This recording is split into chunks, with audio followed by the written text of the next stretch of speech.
How's it going, guys? My name is Mr. Boss for the win, and in this video I'm going to be talking about another one of the confirmed guns in Call of Duty Ghosts, so sit tight and let's get started.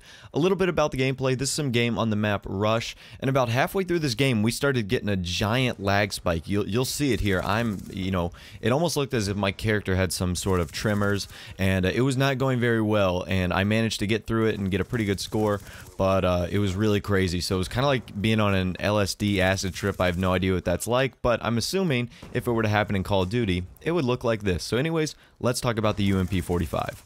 So the UMP has been around in Infinity Ward games ever since Modern Warfare 2. That's when it made its appearance. It was part of one of the default classes. It had a holographic sight and it had like a tactical knife pistol. And ever since that day, it has been it's considered one of the stronger elite tier weapons in the game, Modern Warfare 2 and Modern Warfare 3. So it's no surprise that the guys in Infinity Ward are going to be bringing back one of their favorite submachine guns that they like to have in every game. It's just a matter of, will this gun be considered one of the elite tier weapons, or will it be considered one of the average submachine guns that I would consider in Black Ops 2, like the Vector and the Chi-Com CQB. Not bad weapons, but hey, you're not going to roll with them if you really need to get a win. So anyways, let's take a look at some of the gameplay we've seen so far of the UMP in Call of Duty Ghost. Do it in a really cool looking way. We've added do it in a really cool looking way. We've added Alright, so a few main things I got out of that is, one, we can obviously confirm that the holographic sight is coming back, and some good news that you can look at that a little bit more. That looks like a more Modern Warfare 2-esque design.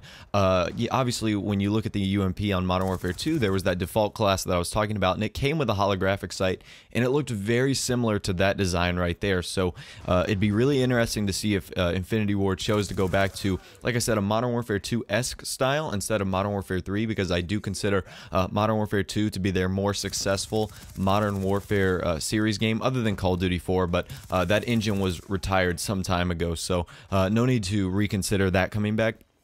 And a few things, that UMP doesn't look to be like a lead laser of the submachine guns like we've seen so far. It does look to have a little bit of a kick, and does look like it has a little bit more slower fire rate than we've normally seen. So typically the UMP is just like, it's not like a laser fast fire rate, but it is rapidly quick, and it doesn't have a ton of recoil and does great damage up close like a lot of submachine guns do.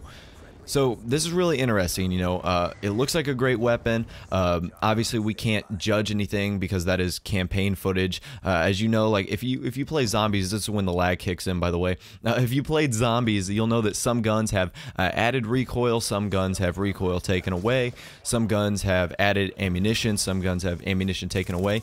So it's really tough to, judge a weapon by the campaign. But the few things I got out of that is they're trying not to go by the status quo Infinity Ward by making a very powerful UMP submachine gun, maybe trying to bring it down more to level, and that was really cool. That holographic sight looked a little bit more, I want to say like less pleasing than most, because if you looked at it, there was the sight and then there was the red holographic reticle, but on the left of the gun, you can go back and look at it, there was this little like piece of metal that was hanging off the left side. It was a little more chunkier than I thought. So who knows if they're modeling these off like more realistic gun designs, or this is a future gun tech that we don't know about, and you can see the lag is crazy awful right here.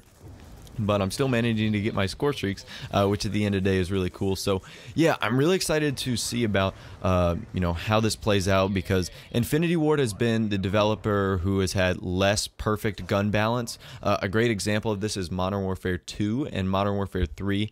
I've always felt like for the things Treyarch does very poorly, one of the things they do very well is gun balance. And you can say, oh, the shotguns are so overpowered in this game, and oh, the LMGs are super overpowered with the target finder. But look at competitive play. They've been using sniper rifles, they've been using pistols, they've been using, submachine guns, LMGs. Never has this been done before in Call of Duty competitive before. That's because all the weapons are usable and all of them have their place. Whereas in games like Modern Warfare 2, if you were rolling with a FAMAS or a UMP 45, you were money. And same with Black Ops 2 or Black Ops 1. If you use the AK-47 and the FAMAS automatic FAMAS, I mean, that's your ticket right there to a 5 or 6 or 7 KD game. So yeah, it'll be really interesting to see how Infinity Ward plays this off, and I'll be excited to see what Call of Duty Ghosts looks like in the future and in the upcoming months. Anyways, guys, thanks for watching this video. I would encourage you guys, like I said, to leave a like and a favorite, and if you are new, I would encourage you guys to subscribe. Thanks for watching the video. Be sure to check out my channel for more multiplayer videos on the daily. Take care, and I'll talk to you guys in the next video.